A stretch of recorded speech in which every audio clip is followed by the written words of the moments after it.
36th Avenue. Stop in at the store or place your order online at nicolettesmacarons.com.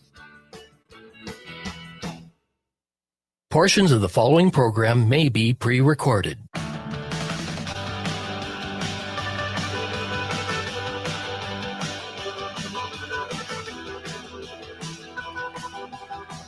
Broadcasting from the studios of AM 950 KTNF, the progressive voice of Minnesota, and airing on WCPT 820, Chicago's progressive talk where facts matter. Welcome to The Gailey Show, the only daily LGBTQ radio news and talk show in the United States. I'm John Parker in studio with my executive producer, Jim Pounds. Hey, all. Also live streaming on our YouTube channel right now. If you like what you see, please subscribe and click that like button. What's on the show today? Just want to acknowledge that we are aware and we are covering the story of Children's Minnesota's decision to pause gender-affirming care for trans youth. We have been following that story. We're going to stay tuned to this space tomorrow at 2 p.m. here in Minneapolis, 10 p.m. in Chicago. We're going to be taking a deep dive into that story. Up first today, though, we are on day 72 of Operation Metro Surge. Joining us now is Ulla Nilsen, who is a lead organizer at Unidos Minnesota, where she leads climate and corporate accountability campaigns focused on holding powerful institutions to their stated values and demanding action that protects workers, communities, and constitutional rights. Ulla, welcome to The Gailey Show, AM 950 Radio, and WCPT 820. All right. Thanks so much for having me. All right, so one of the campaigns to hold a corporation accountable is coming this Wednesday. Some big actions about a corporation that we talk about a lot on this show. Ulla, can you fill us in on what you're all planning for Target this Wednesday? Yeah, so maybe I'll just give a little bit of background. Unidos is an organization that feels very strongly that ICE should not be terrorizing our communities. And we want both, Congress to cease funding this terror. We also want our local Minnesota corporations to step up to defend the Constitution, to defend our democracy, and stand with Minnesotans.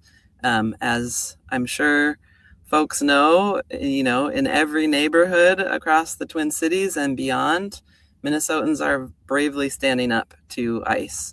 Folks are delivering groceries. Just yesterday, I saw a group of neighbors, with the delivery truck and going out to bring food to people that are sheltering in place. People are giving rides. People are standing out in front of the nursery school down the street from my house, afraid of ICE, but not willing to let them come and steal children as they do. And we know that ICE's terror is affecting our kids at school. That is putting many people are afraid to go to seek care, and are putting themselves in danger by not seeking medical care. And also, it's really putting a stranglehold on our local businesses. So we know that on January 23rd, when we had the big day of Truth and Freedom, 75,000 people marched in 10-degree below weather, and more than 1,000 small businesses shut down for the day in solidarity because they understand the effect that this is having on our community. And so we're really calling on Target and other Minnesota corporations to step up and stand with us to speak out against how this is affecting our community. Target has their logo on stadiums and on sports jerseys, and they are kind of the Minnesota, the hometown corporation. They like to talk about how we support joy of everyday life for all families, but they're not living up to those values right now. The statement that they made with other corporations in the chamber was very bland, was not, was calling for de-escalation, which, what does that mean? If the right wing is saying that we're the ones escalating, what does that mean? And also calling for collaboration between the state and federal agents right after Kristi Noem made it clear that in order for ICE to leave Minnesota, we would have to turn over the voter rolls. So Mhm. that's not the kind of collaboration that we are going to support at all. So in any case, we have been asking Target to stand up, and we will continue to do that. And the next time that we are going to be showing up at their stores to make that, continue making that request is Wednesday evening. So there's a bunch of different stores where people will be going. Generally, there's singing, and it's a very, the times that I have been, it's a very moving experience to have many people in one place singing out, our pain and asking Target to stand with us. I just also want to note about that statement of I think it was 28 Fortune 500 companies that live in, that reside or operate within the state of Minnesota. They apparently also made a donation to the Minneapolis Foundation of $3.5 million. Multi-billion-dollar companies could only find $3.5 million to give to a situation where I was at the press conference that you all organized on. I was watching it virtually, actually, on Friday, and you had someone from the city of Minneapolis or using city map Minneapolis data that we're losing upwards of $20 million per week in the city. And they were this group of 28 corporations could only seem to manage $3.5 million, but Target found $1 million to give to the Trump administration's inauguration campaign last January. But folks who have been listening to the show know that stats that I've been giving for a while now. Ulla, if folks want to participate on Wednesday, how do they go about doing that? Yeah, so we have a website. Our coalition has a website, iceoutnowmn.com. And if you go to the part where it talks about the actions on February 11th, there's a map so you can see what actions are happening and attend one. If you live somewhere where there's not an action on the map, we do have a toolkit. And what we have found is if you get together with 3 people and you put an action on the map, many more people will join you. So, and if you want support, there's links on there for requesting some advice and things. But, really they're peaceful actions. We're just showing up to let Target know that they don't get to sit this one out. This is their home state, and they need to be in with everybody else who's, they need to be courageous along with the rest of us who are facing this terror head on every day. The 4th largest employer, I believe, of the state and the most recognizable brand of Minnesota. At the demonstration, what will folks be doing? Like, will it be a sit-in? Will it be signs like out front? I know I've seen some of them are doing like a singing where there's like folks are going in and singing. Like, what are the various actions that folks will be taking at the sites? Yeah, so I think different actions will be different. Everybody gets to do it the way that they want to. Some folks like to carry signs and march and chant. Other people like to sing. So, it really depends on who's organizing it. But, always peaceful and always very respectful to workers and to customers. There was a leadership change at the top of Target. I believe the new CEO started a week ago Sunday. Has there been, I know that the previous CEO, I'm blanking on both of their names right now, and I know we just said them coming into the show. Brian Cornell is the outgoing CEO, right. and Michael Fidelki is the new CEO. Thank you. Brian had sat down with a group, or was supposed to sit down with a group of folks, faith leaders here in the Twin Cities. I don't know what the outcome was of that particular meeting. Has the new CEO, Michael, has he given any indication of willingness to sit down, to talk, to step up? So we have requested to meet with the incoming CEO, and they have refused so far to respond to that request. So I don't believe that any of the other groups that we are in touch with have heard from them. But we're definitely interested to sit down and hear, we'd like to hear their perspective and be able to share ours as well. I think part of it is that, as a major corporation that has stores in, I think, every state in the union, they have a huge voice. They, where Target leads, others will follow. And we know that right now, Trump depends on corporate support for him to be able to continue doing the stuff he's doing. And we need, Target as Minnesota corporation, but also other corporations in Minnesota and around the country to understand, like, this is a really important moment.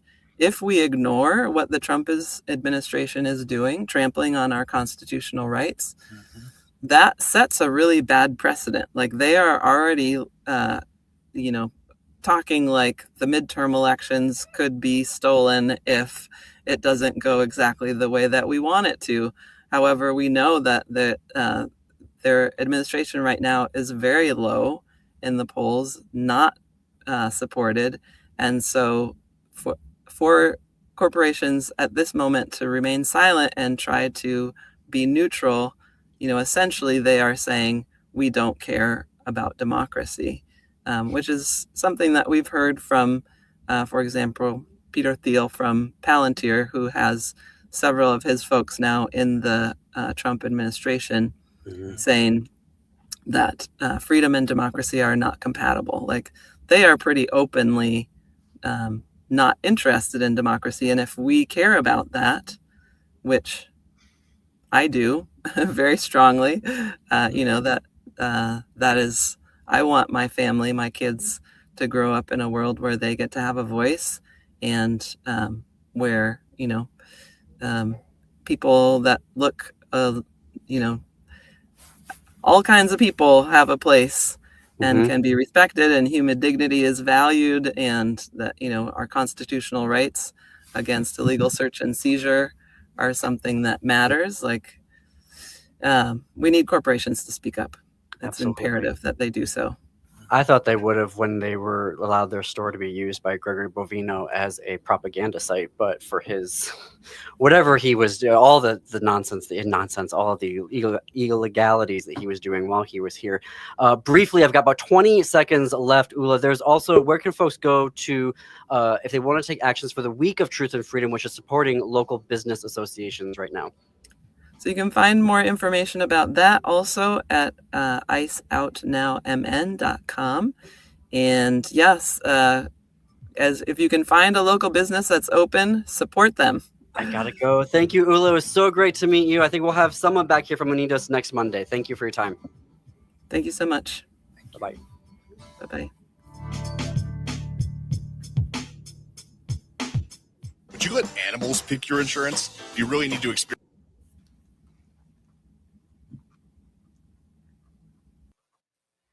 Oh, and she's gone. I said thank you already.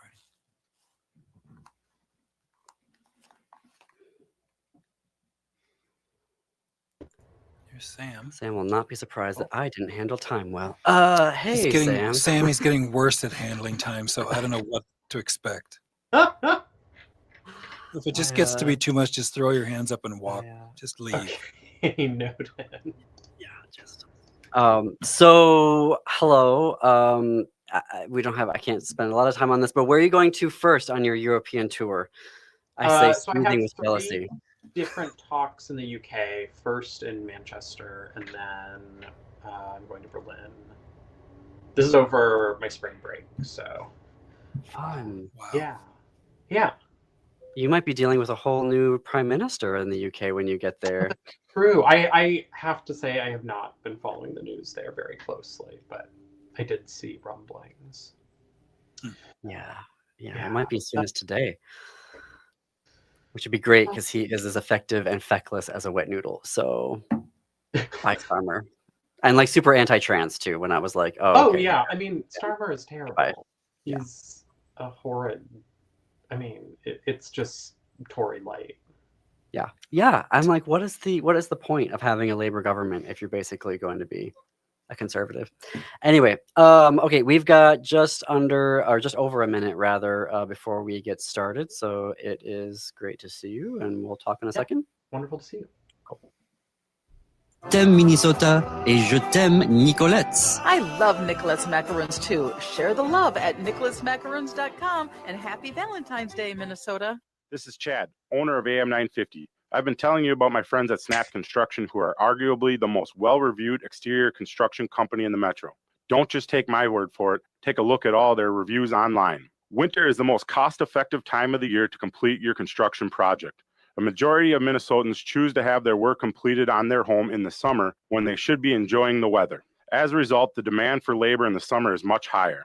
The most cost-effective way to improve or restore your home is in the winter due to the lower demand. Right now, Snap Construction is offering an additional 30% off of labor to the AM 950 listeners on your next construction project between now and the end of February. Call 612-333-SNAP and mention AM 950 for an additional 30% off. As always, Snap Construction stands by their work with a lifetime craftsmanship warranty. Don't wait to get a free estimate by calling 612-333-SNAP or find them online at snapconstruction.com. Financing options available.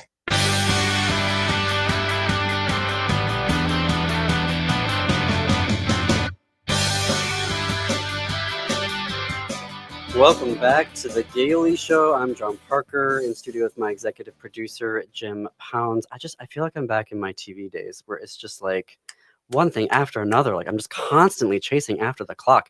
Again, our thanks to Ulla Nilsen, her lead organizer at Unidos Minnesota, for joining us today. We're going to put the links that she was talking about in our show notes and on our website for you to connect with their organization and the coalition of folks that are trying to get ICE out of Minnesota now. All right. Dr. Samuel Clowes Huneke is an award-winning associate professor of history at George Mason University, a historian of modern Germany. He is the author of numerous books and articles, including States of Liberation, Gay Men Between Dictatorship and Democracy in Cold War Germany, and A Queer Theory of the State. You can buy his books and learn more about his research at his website, samuelcleweshuneke.com. He joins us monthly on the second Monday of the month. Sam, it is great to see you again. It's great to be back after I think I missed last month because my schedule was wonky and we missed you. It's again time. It's both meaningless and hard for me to keep a hold of. Elusive. Yeah. It is. Literally today I was like, it's the 9th of February already? Like, what is happening? Yeah, it seems like just yesterday that we were invading Venezuela. How time flies. I don't even. It's yesterday. And yesterday was a month since the murder of Renee Nicole Good. Wow. A month. A month. And yet it seems as though we have been living in the Trump era for at least 100 years. Yeah. At least 100. Yeah. And the next 3 years just sounds like an eternity. Yeah, it actually is really hard to imagine this going on for 3 more years. No. And okay, so yes, I was really looking forward to this.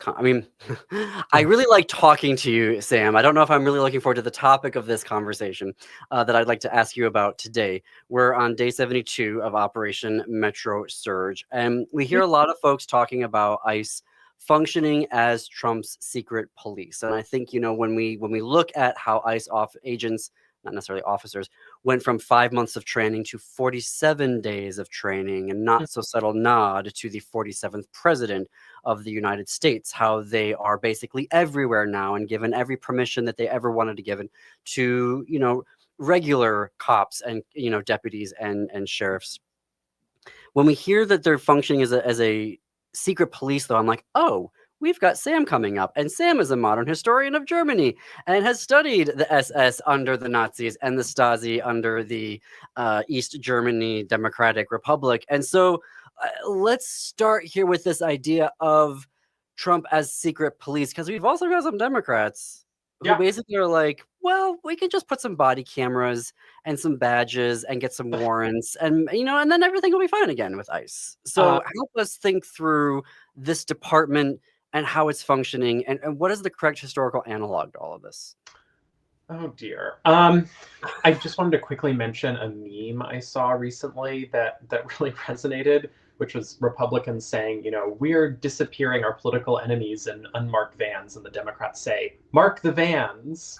Right? I mean, right. The solution is to give ICE more funds. No, I mean, so I'll quickly note that I think there are comparisons within American history here. I've seen people comparing it to slave patrols in the pre-Civil War era. I do think, though, that the comparison to kind of authoritarian secret police forces is an apt one. I looked it up actually because there's this huge surge in funding from the so-called Big Beautiful Bill Act, and that it just swelled ICE's budget immensely. The last I saw is that they had over doubled the number of agents they were able to hire. That's part of why they have this expedited training.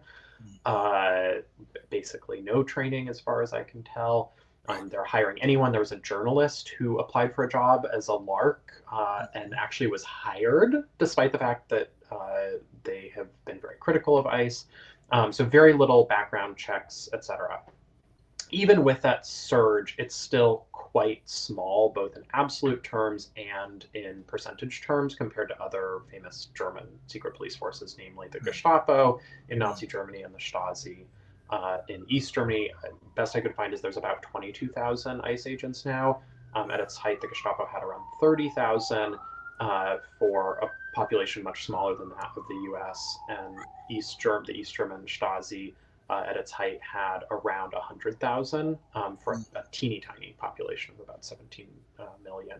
So it's, in terms of absolute numbers, it's not there yet, at least. In terms of tactics, though, I think it very much is, right? It is claiming all kinds of extrajudicial powers. It is claiming the right. It is hard to tell what the agency is officially claiming versus what it's actually doing, right? I mean, there's a certain lawlessness, probably intentional lawlessness to what it's doing. You have people like J.D. Vance out there saying that they have absolute immunity to do whatever they want. But there is at least some sort of claim being made that they don't need even any sort of warrant, certainly not judicial warrants, right? They use administrative warrants to pick people up. But it seems that at least certain agents have been claiming that they don't need any kind of warrant to enter a home. That, to me, as a non-lawyer, seems like an obvious, sort of violation of the Fourth Amendment to the Constitution, which prevents searches and seizures. There is obviously the killing of American citizens who pose no threat, right? We have video evidence of what happened in both of these altercations. I think any reasonable person looks at those and thinks, okay, this citizen, this civilian is trying to comply with ICE agent instructions, and then they're killed. They're shot at point blank range. I heard clips of a testimony of a woman whose name I don't remember, but who was also brutalized, I believe, in Minneapolis by ICE agents on her way to a hospital appointment, and was not, as far as I understood, was not even trying to protest ICE, was simply driving to her hospital, got caught up, got attacked by ICE agents, and passed out, wound up in a cell. Anyway, I could go on, right? But these tactics are they're lawless, and that's sort of one of the key elements of a secret police, is that they behave outside of judicial norms. And what's interesting in the Nazi period is that these two in the early period actually come into conflict, where you have the regular police force, you have the regular judiciary. They're kind of trying to impose a semblance of normality, right? They're still trying criminals, so on and so forth. And then you have this Gestapo, the secret state police that gets set up by Hermann Goering in the first year of the dictatorship. And they, as well as the paramilitaries, the SS and the SA, will go and kidnap people out of courtrooms, and not dissimilar from how ICE is behaving, right? It's showing up at people's appointments for citizenship or green cards. It's sorry. No, my brain just started to hurt there, and then I looked at the time, and I'm like, I have to take a break. Not because of what you're saying. It's a hard break that we've got to fit in here. So we're gonna. I want to come back to that exact scenario when we come back. We're talking with Dr. Samuel Clowes Huneke, who is a historian of modern Germany and author of the book States of Liberation: Gay Men Between Dictatorship and Democracy in Cold War Germany, and a Queer Theory of the State. You're listening to The Gaily Show. More with Sam when we come back.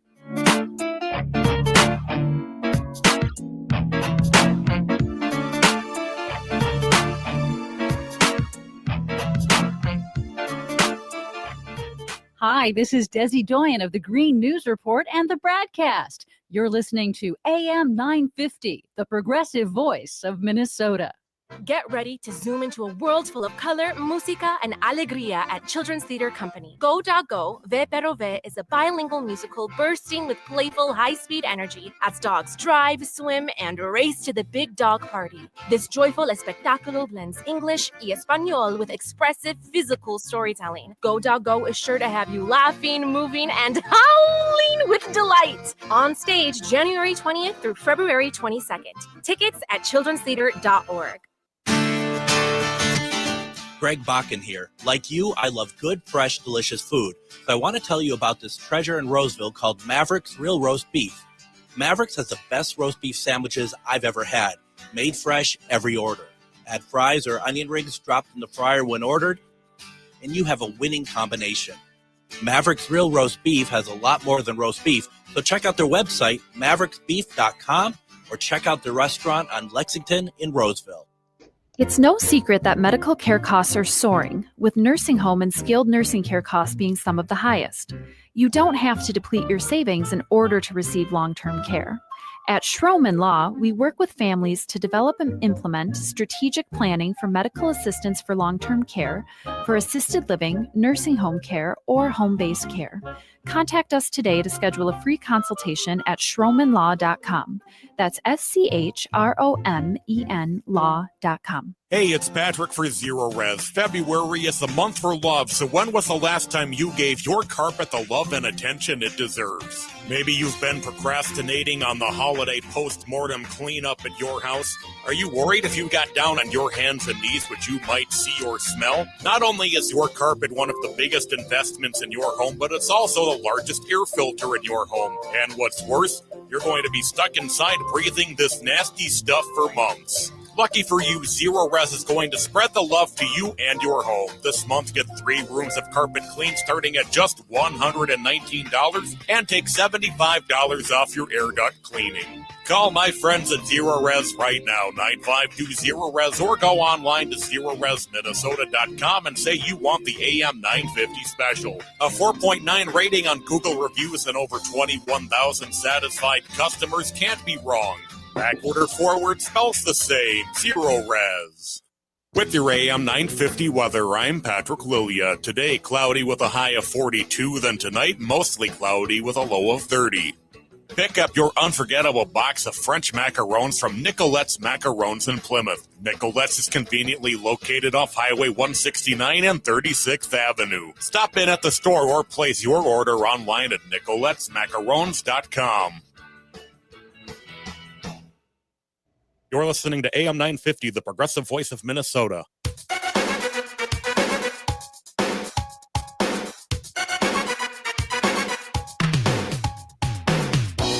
Coming to you from the studios of AM 950 KTNF, the progressive voice of Minnesota, and airing on WCPT 820, Chicago's Progressive Talk. Welcome back to The Gaily Show. I'm John Parker. It is 33 minutes after the hour. In studio with my executive producer, Jim Pounds, also live streaming on our YouTube channel. If you like what we're doing there, click subscribe, and leave us a comment. Dr. Samuel Clowes Huneke is an award-winning associate professor of history at George Mason University. His newest book, I Will Not Abandon You, Queer Women in Nazi Germany, comes out this spring. He joins us the second Monday of the month. And before the break, Sam, you were telling us about a scenario that we are very, very acquainted with here in Minnesota, where we have a local police and judicial system, and then we have people going into the courts, and then we have this other police force coming in and kidnapping people and arresting people. And that's what was happening in Nazi Germany at the beginning of the dictatorship? Yes, I mean, you had all these different agencies, these different forces, and they don't, necessarily know what the other one is doing. And so there are cases of, the Gestapo or the SS or the SA coming in and kidnapping people and sending them off to concentration camps, right? I think that's another piece of this puzzle, is that very quickly in the Nazi period, you start getting concentration camps. And initially, they are kind of ad hoc affairs. They're not centrally organized. The one of the first ones is Dachau, which sort of becomes the model outside of Munich, and that's under the control of Heinrich Himmler, who's head of the SS. But there are lots of them sort of all around the country, and these range from the kind of camps that we think of to a cell or a cellar in a building, in a police building, where they're just sort of holding people initially. Very quickly, it all gets centralized under Himmler's control. Essentially, the SS becomes responsible for this extrajudicial confinement.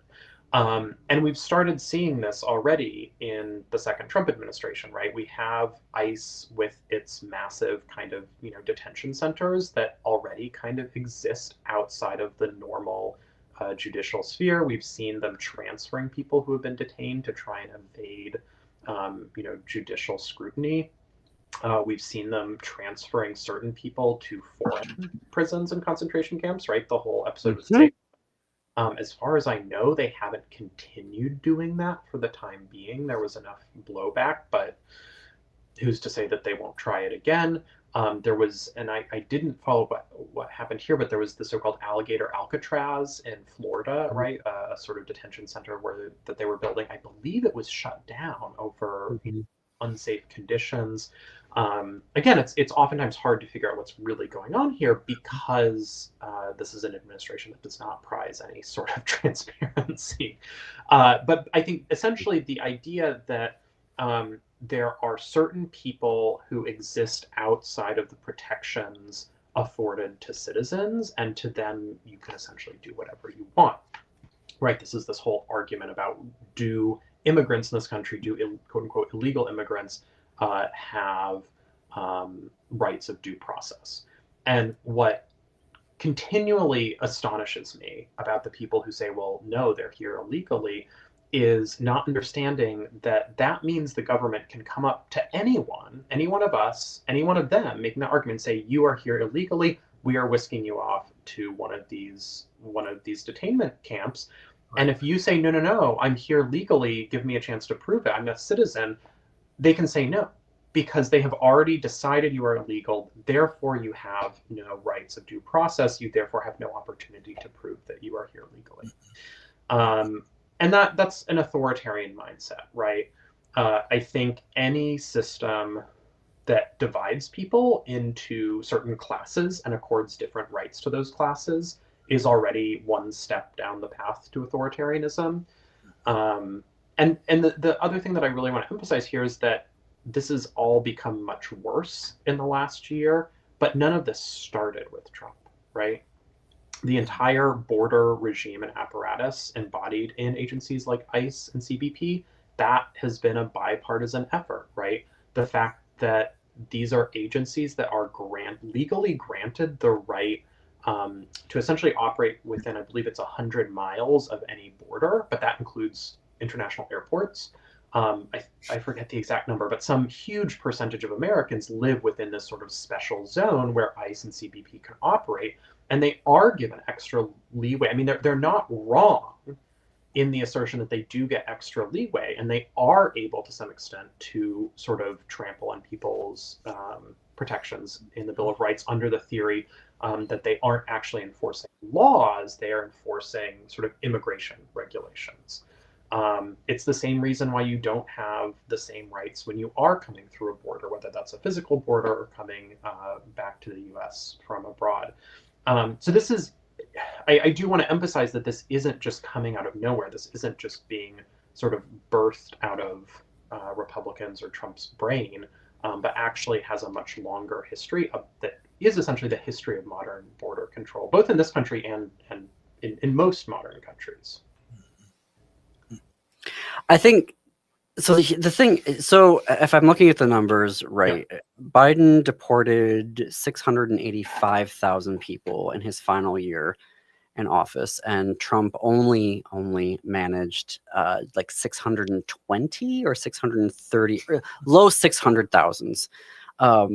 But the means with which he's going about doing it is the thing that shocks me. I'm like, okay, how did, Obama was called the deporter in chief, right? He had deported like 3.5 million people. He deported as a president more people than anybody in the history of the country.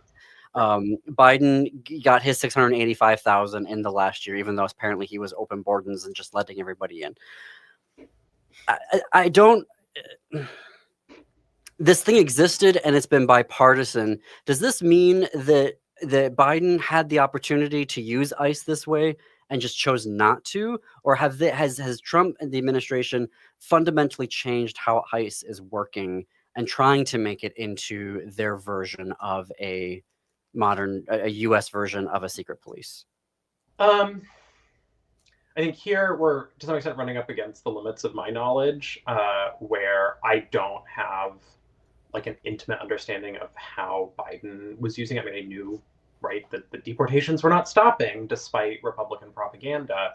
In fact, Kamala and Biden were quite hawkish on immigration and on the border. And at least briefly, Kamala in the 2024 election tried to sort of run to the right of Trump on immigration, which was a foolhardy plan.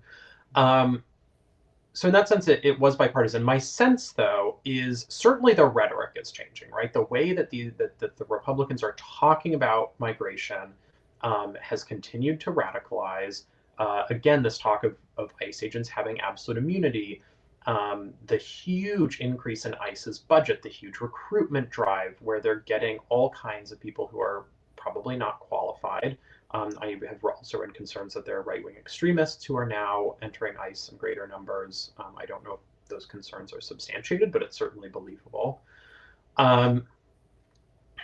So I think whether or not there is an intention to turn it into a secret police, I think there is a coherent view, at least in the far right, and also just sort of in mainstream, the mainstream Republican Party at this point, that people, migrants, and not even illegal immigrants, right? People who were not born here or in their view do not belong in this country, do not enjoy the same rights that citizens do. And I think for many of them that equates to white citizens, right?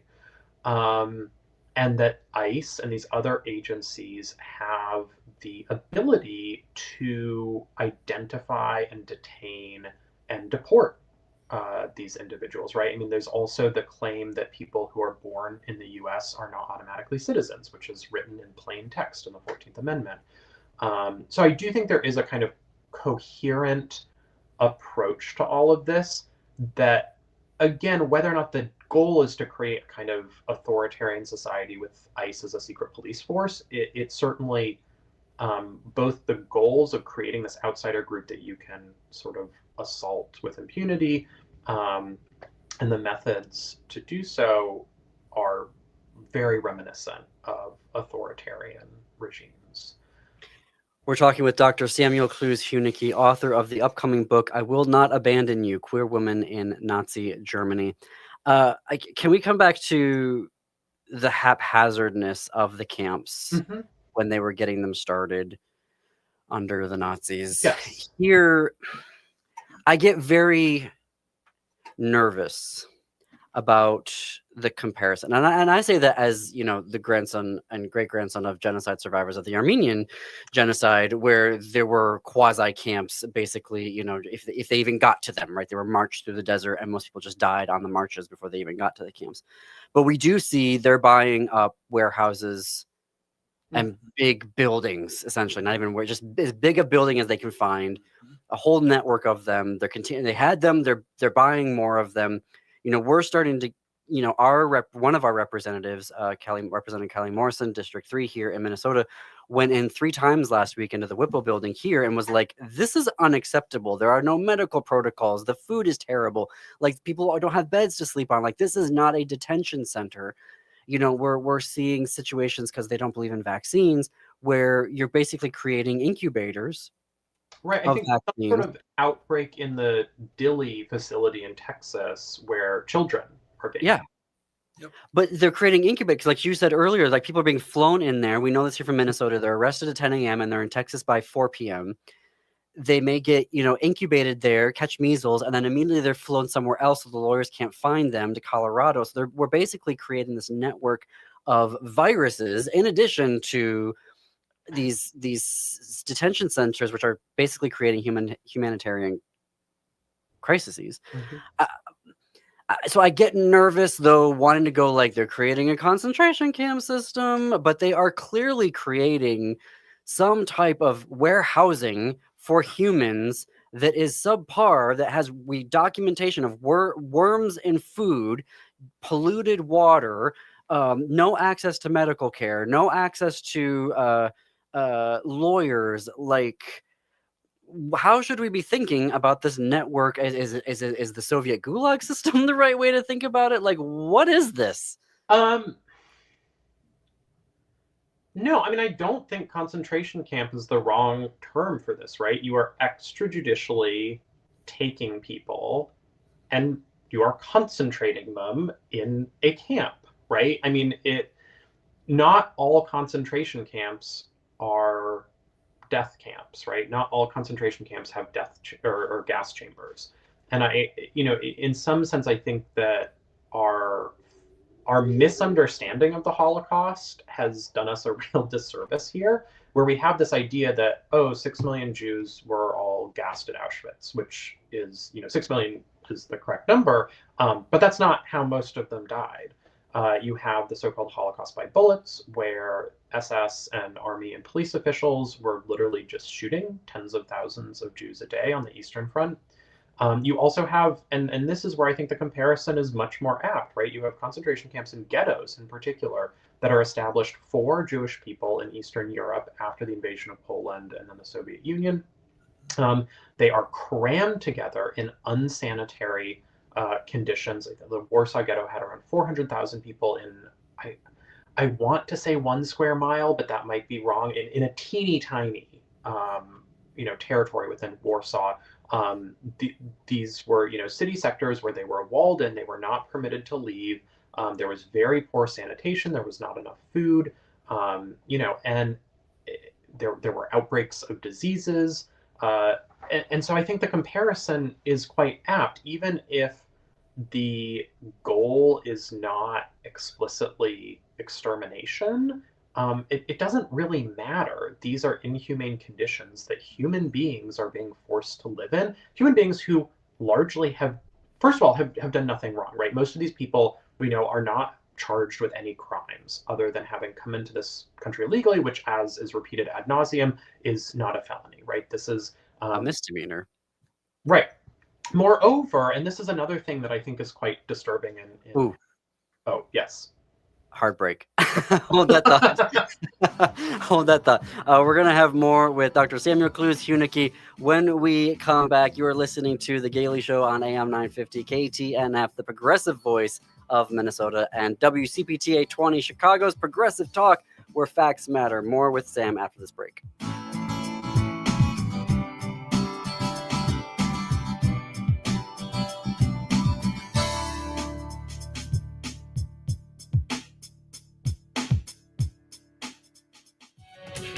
Blue Man Group's North American Tour is coming to the State Theater February 13th through 15th. Dive into the thrilling Blue Man Group experience, a blend of captivating music, interactive art, and audience engagement. Blue Man Group creates a fun, disruptive, and out-of-the-ordinary atmosphere that exhilarates the senses and uplifts spirits for audiences of all ages. Tickets are on sale now at hennepinarts.org. Are you planning a gathering for your family, friends, or work? Then reserve space at the Park Tavern. The Park Tavern offers private and semi-private spaces, and they can accommodate any size party, large or small. They have bowling, food, and beverage packages for any budget. And remember, there are no room fees and no minimum spending requirements. And for more information or to schedule an event, call 952-929-6810 or go to parktavern.net. Make your next get-together the best get-together with help from the Park Tavern. Hi, this is Frank Brown with Minuteman Press Uptown. It's election season. If you're campaigning for a candidate, your outreach needs top quality union printed materials, from direct mail and yard signs to door hangers, buttons, t-shirts, and flyers. Minuteman Uptown is your union shop to get people to the polls. We print everything. We'll keep your candidate top of mind, target your message with a laser focus, and maximize your voter turnout efforts. Get started today at mpuptown.com. That's mpuptown.com. Hey, it's Patrick for Zero Res. February is the month for love, so when was the last time you gave your carpet the love and attention it deserves? Maybe you've been procrastinating on the holiday post-mortem cleanup at your house. Are you worried if you got down on your hands and knees what you might see or smell? Not only is your carpet one of the biggest investments in your home, but it's also the largest air filter in your home. And what's worse, you're going to be stuck inside breathing this nasty stuff for months. Lucky for you, Zero Res is going to spread the love to you and your home. This month, get 3 rooms of carpet clean starting at just $119 and take $75 off your air duct cleaning. Call my friends at Zero Res right now, 9520-RES, or go online to ZeroResMinnesota.com and say you want the AM 950 special. A 4.9 rating on Google reviews and over 21,000 satisfied customers can't be wrong. Backward or forward spells the same. Zero Res. Celebrate Valentine's with the perfect musical. The Chameleon Theater Circle is proud to present I Love You, You're Perfect, Now Change. Bright, sexy, witty, and fun, this show will appeal to anyone who has ever fallen into the deep end of love and come up gasping for air. Shows run 3 weekends starting February 13th at Inver Hills Community College. Just Google Chameleon Theater to see times and reserve tickets. I Love You, You're Perfect, Now Change with the Chameleon Theater Circle. Get your tickets now.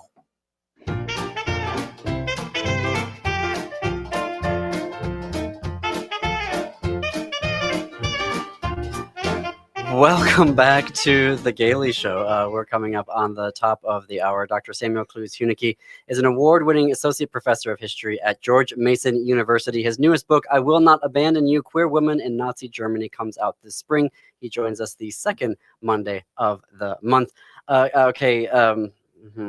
Before the break, you were talking to us about how it is not incorrect to call this network of detention centers that the ICE is creating in DHS a concentration camp system. I guess you can pick it up there. I guess one other thing I did quickly want to mention that I again, because I think one of my real points here that I'm hopefully getting across is that none of this just came about overnight, right? These are all long-standing trends in American law enforcement. We've talked about how many Democrats, Chuck Schumer, are basically fine with this. They want body cameras and they want to mark the vans. And that's problematic. And what I also wanted to mention is that frequently the administration will say, oh, well, these are violent criminals. And I think, correctly, people push back and say, well, no, they aren't, right? We're taking 5-year-old children and using them as bait and then sending them to this concentration camp, this concentration center in Dilley, Texas to catch measles and et cetera. I do think, however, that logic itself needs to be challenged. Even if they are criminals, they ought to still be afforded the same judicial protections that criminals in the US or any country with a functioning judiciary are afforded. Just because someone is a convicted criminal does not mean that they lose all of their rights suddenly. It does not mean that they deserve whatever happens to them, right? There are set punishments inscribed in law for committing certain crimes. And yet we have this mentality that if you are a criminal, and I think for many people, it doesn't matter if you've been convicted, if you've been labeled a criminal, then whatever happens to you, it's your own fault and you deserve it, and good riddance. And I think that also is a very kind of authoritarian mindset. It is the same mindset that undergirded the Nazi concentration camp system, right? This initially, the very first people sent to the concentration camps were socialists and communists and trade unionists, sort of political, the Nazis. But in the 30s, as persecution against Jews was ramping up, the people who were really targeted were so-called career criminals and so-called asocials. And these are people who, didn't fit in, who were or were labeled as criminals. These included, sex workers, homeless people, people who were labeled quote unquote work shy. And it was the same logic, right? That these were people who had somehow violated either the law or the social contract and therefore deserved to be shipped off into these hellish conditions where they would, at best be kind of tortured and worked without pay and used as slave labor and so on and so forth. And at worst would die from the conditions in the camp. Even if they weren't executed, even if they weren't murdered, the conditions were atrocious enough that many, many people in these camps died long before the gas chambers existed. And so I think, again, there's so many overlaps, and we don't need the intentions to be precisely the same in order to point out that there are these troubling overlaps and similarities. It's just to go and kidnap a dictator to face charges for drug trafficking when really he should be in The Hague for international, human rights crimes. But then to also say, well, you did a misdemeanor, so we're gonna kick you out. And even for somebody that did commit a felony or worse, the worst of the worst, unless you transfer them to a prison in another country, they're just out. Right. There's no American justice there. There's no accountability there. The criminal justice system in the U.S. is not particularly pleased about all of this because my understanding is that it, makes it less likely that migrant populations will go to the police when there are crimes that need addressing. And it also means that in some cases, people who are on trial for really serious crimes aren't facing justice because ICE is kidnapping them and deporting them. And so you are making our country less safe by having this approach. I mean, I get why Ecuador, because they've got they have a concentration camp there. But if you send this person to, not Ecuador, Guatemala, Nicaragua, Venezuela, they're not convicted of anything. So why would that government then say, well, this person hasn't been convicted of anything yet. They were standing trial, but they weren't convicted. So why are we going to put them in our prison? We're just going to let them go. So now here, they've killed somebody, they've burned something to the ground, they've committed a crime here, and they're just going to get away with it. No, I mean, it's again, sorry, Jim, you. No, I was just, isn't it accurate that the percentage of the immigrant population has about the same percentage of everything that we have in the general population of people who commit serious crimes, people who I think it's even less. I think it's slightly less in the immigrant population. So they've made this transference from, so if you're an immigrant, you're all these terrible things, which is the falsehood, which people's bias and racism gives them the comfort that, oh, well, we're doing something good as opposed to something inhuman. Yeah, no, exactly. And I mean, the thing also, I just cannot wrap my head around, or I mean, I guess I can as a historian, but as a human, is that we're talking about other human beings here, right? But for the grace of God, we would be migrants in another country. And it just is baffling to me how people have so little compassion and empathy with other humans. On the other hand, and maybe this is a more optimistic note to end on, watching the people of Minnesota out on the streets protesting for their rights is awe-inspiring and is a sort of breath of fresh air in this horrible situation. When it's too cold to breathe, Minnesotans are out in the streets. His books are States of Liberation, Gay Men Between Dictatorship and Democracy in Cold War Germany, and A Queer Theory of the State, and the upcoming I Will Not Abandon You, Queer Woman in Nazi Germany. You can go to his website, samuelcleweshuneke.com, for purchasing information, as well as our show notes on our website. We'll see you back here next month, I think before you go on tour for your new book, Sam. Yes. All Great. right. We'll see you in a couple weeks. Thanks everyone for listening today in Chicago. Up next is Democracy Now! Here in Minneapolis. It is the Matt McNeil Show. Stay tuned after that for Native Roots Radio. And then at 10 p.m. Central, step into the unknown with Greg Bakken on Ghost Box Radio. And until this time tomorrow, keep it queer, America. Keep it queer.